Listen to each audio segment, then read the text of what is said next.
नमस्कार दोस्तों उत्तर प्रदेश में अखिलेश यादव उत्तर प्रदेश के विधानसभा चुनाव की तैयारियों में अभी से जुट गए हैं। आप जानते हैं अखिलेश यादव का फोकस पीडीए पर है, वो पीडीए की बात करते हैं। अखिलेश यादव का फोकस पिछड़ों पर है, दलितों पर है। लेकिन अब अखिलेश यादव ने अपनी तैयारियों में एक और समीकरण सेट कर दिया है। क्या है वो समीकरण? वो समीकरण आप समझेंगे भारत एक सोच पर। दोस्तों, अखिलेश यादव ने ब्राह्मण वोटर्स को लुभाने की, उनको समाजवादी पार्टी के साथ जोड़ने की कवायद तेज कर दी है। क्या कुछ किया है अखिलेश ने, मैं वो आपको बताऊंगा। किस तरह से ये संकेत मिल रहे हैं वो भी बताऊंगा।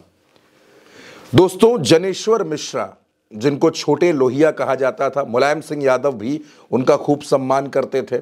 जनेश्वर मिश्रा समाजवादी पार्टी के राष्ट्रीय उपाध्यक्ष रहे। उनकी पुण्यतिथि के मौके पर अखिलेश यादव ने समाजवादी पार्टी के सभी नेताओं को, जिलाध्यक्षों को यह निर्देश दिया कि उनकी पुण्यतिथि के मौके को पूरे आदर भाव के साथ और पूरी तैयारियों के साथ जिलों में मनाया जाए। और खुद अखिलेश यादव जनेश्वर मिश्र पार्क पहुंचे। जनेश्वर मिश्र पार्क में अखिलेश यादव ने उनको याद किया, उनका स्मरण किया, श्रद्धांजलि दी। और उसके बाद उन्होंने जनेश्वर मिश्र को लेकर क्या कुछ कहा, आप सबसे पहले वो सुनिए। उसके बाद अखिलेश यादव की ब्राह्मण पॉलिटिक्स को भी समझने की कोशिश करेंगे। समाजवादी चिंतक पंडित जनेश्वर मिश्र को हम लोग याद करने आते हैं। आज उनकी पुण्यतिथि है। हम सभी समाजवादी लोग उनके दिखाए हुए रास्ते पर संकल्प लेकर के ही असली श्रद्धांजलि देना चाहते हैं। वो हमारे सभी लोगों के बड़े नेता थे और सादगी की प्रतिमूर्ति रहे। उन्होंने जीवन भर सादगी और समाजवादियों के लिए रास्ता खोल के रखा। हम सब लोगों ने उन्हें सुना भी है, बहुत से साथियों ने देखा भी है। समाजवादी आंदोलन को और नेताजी का साथ समाजवादी पार्टी को आगे बढ़ाने में पूरा जीवन उन्होंने लगा दिया। आज हम उनको श्रद्धांजलि, उन ऐसे नेता जिनको छोटे लोहिया के नाम से जाना गया, उन्होंने संघर्ष का रास्ता दिखाया। और आज अगर हमारे आपके बीच में होते तो पीडीए का जो संघर्ष हम लोग समाजवादी लोग कर रहे हैं, उसके लिए सबसे आगे वो खड़े दिखाई देते और पीडीए की आवाज उठा करके समाज को जगाने का काम करते। दोस्तों, जनेश्वर मिश्र ही वो शख्स थे, जनेश्वर मिश्र ही वो हस्ती थे जो अखिलेश यादव को राजनीति में लेकर आए। हो सकता है कि ये जानकारी आपके लिए चौंकाने वाली हो, लेकिन दोस्तों, मुलायम सिंह यादव को इस बात के लिए जनेश्वर मिश्र ने ही तैयार किया था कि अखिलेश यादव को लोकसभा का चुनाव लड़ना चाहिए। और अखिलेश यादव भी कभी जनेश्वर मिश्र को नहीं भूले। अखिलेश यादव आज भी जनेश्वर मिश्र की बेटी से राखी बंधवाते हैं। ये बात तो जनेश्वर मिश्र और अखिलेश के रिश्तों की हो गई, लेकिन बात यह है कि अखिलेश किस तरह से ब्राह्मणों को अपने साथ जोड़ रहे हैं। दोस्तों, समाजवादी पार्टी में अगर आप बात करें तो अखिलेश यादव ने हमेशा ब्राह्मणों को आगे ले जाने का, मजबूत करने का काम किया। 2012 में ब्राह्मण वोटर्स बड़ी तादाद में समाजवादी पार्टी के साथ जुड़े। आप अगर देखेंगे तो पवन पांडे, संतोष पांडे, ये वो तमाम नेता हैं जिनको अखिलेश यादव ने राजनीति में बहुत आगे बढ़ाया। लखनऊ के अभिषेक मिश्रा भी, उसके अलावा भी तमाम ब्राह्मण नेता हैं दोस्तों।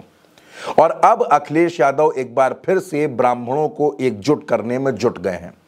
दोस्तों, उत्तर प्रदेश में अगर ब्राह्मणों की आप बात करें, जो 2011 की जनगणना के बाद का जो डेटा है, उसके मुताबिक उत्तर प्रदेश में ब्राह्मण तकरीबन 12 से 13% के आसपास हैं। उसी उत्तर प्रदेश में 6 बार ब्राह्मण मुख्यमंत्री बने, जिसमें नारायण दत्त तिवारी, श्रीपति मिश्रा, गोविंद वल्लभ पंत, सुचेता कृपलानी, हेमवती नंदन बहुगुणा, ये तमाम नाम रहे।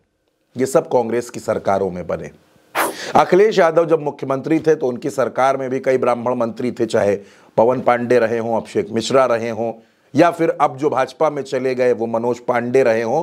अखिलेश यादव ने हमेशा ब्राह्मणों को ताकत देने की, मजबूत करने की कोशिशें की हैं। आपको याद होगा अखिलेश यादव ने 5 ब्राह्मण नेताओं की एक टीम भी बनाई थी 2022 में, जो ब्राह्मणों पर हुए उत्पीड़न पर समाजवादी पार्टी को अपनी रिपोर्ट बनाकर देती थी। और अखिलेश यादव किस तरह से ब्राह्मणों को सपा से और जोड़ रहे हैं। हाल ही में आपने देखा नेता प्रतिपक्ष का पद जब अखिलेश यादव ने खाली किया, वो लोकसभा चले गए, तो नेता प्रतिपक्ष की कुर्सी भी उन्होंने एक दिग्गज ब्राह्मण नेता माता प्रसाद पांडे को सौंपी।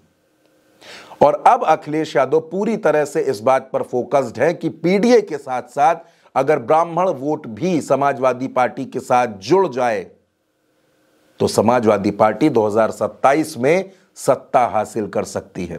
दोस्तों, बीते कुछ दिनों पहले की बात है, जिला सुल्तानपुर की सीट लम्बुआ, उस सीट के पूर्व विधायक संतोष पांडे बीमार थे, अस्वस्थ थे, अस्पताल में थे, उनका इलाज चल रहा था।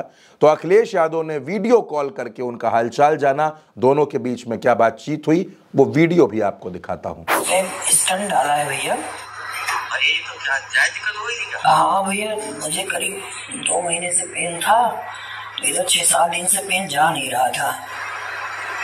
तो डॉक्टर कपूर देख रहे थे, फिर वो अमित पाठक जी से मैंने कहा ठीक है, वो अभी बताया मुझे। जी भैया। स्वस्थ हो जाइए जल्दी। हाँ भैया, आज रात भर नींद नहीं आई, आपका चेहरा लगातार घूम रहा था। हमने कहा भैया का आशीर्वाद मिल जाएगा, थोड़ा मेरा अच्छा हो जाएगा। जी भैया। हाँ भैया, मैं समझ सकता हूँ, इसीलिए भैया मैं सैफली नहीं आ पाया, आने की बहुत इच्छा थी। कोई बात नहीं, थोड़ा स्वस्थ हो जाए भैया तो मिल्कीपुर में जाए। नहीं, स्वस्थ पहले हो जाओ, मिल्कीपुर तो बाद में हो जाएगा। जी भैया। कैसे ना कुछ लोगों को, ठीक है? हाँ भैया, मैं फोन पे ही बात करके कर लूंगा। बहुत अच्छा लगा भैया आपका फोन आया। कुल मिलाकर दोस्तों, अखिलेश यादव इस बात को अच्छी तरह से समझ गए हैं कि ब्राह्मणों को साथ लेकर चलना जरूरी है, उनका सम्मान करना बेहद जरूरी है। दोस्तों, इसी उत्तर प्रदेश में 115 विधानसभा सीटें ऐसी हैं जहां ब्राह्मण वोट असरदार हैं, निर्णायक हैं, चुनाव जिताने हराने की क्षमता रखते हैं। और अब चर्चा तो यह भी है कि अखिलेश यादव 2027 के विधानसभा चुनाव में बड़े पैमाने पर ब्राह्मणों को टिकट देने जा रहे हैं। यानी पीडीए के साथ साथ अब अखिलेश यादव का ये ब्राह्मण दांव भी है। और इस ब्राह्मण दांव से भारतीय जनता पार्टी का बेचैन होना लाजमी है, क्योंकि भारतीय जनता पार्टी का एक बड़ा वोट वर्ग 2017 से लेकर अब तक ब्राह्मण रहे हैं। और ऐसे में इन दिनों वैसे भी उत्तर प्रदेश में ब्राह्मण खासे नाराज हैं भारतीय जनता पार्टी की सरकार से। तो अगर ये ब्राह्मण समाज अखिलेश यादव के साथ जुड़ गया तो 2027 में समाजवादी पार्टी एक तगड़ा मुकाबला भारतीय जनता पार्टी को देती हुई नजर आएगी और उत्तर प्रदेश के नतीजे हैरान करने वाले भी हो सकते हैं। फिलहाल इस खबर पर आपकी जो भी राय हो, आप अपनी राय हमें कमेंट बॉक्स में जरूर बताइएगा। भारत एक सोच को सब्सक्राइब करिएगा। नमस्कार।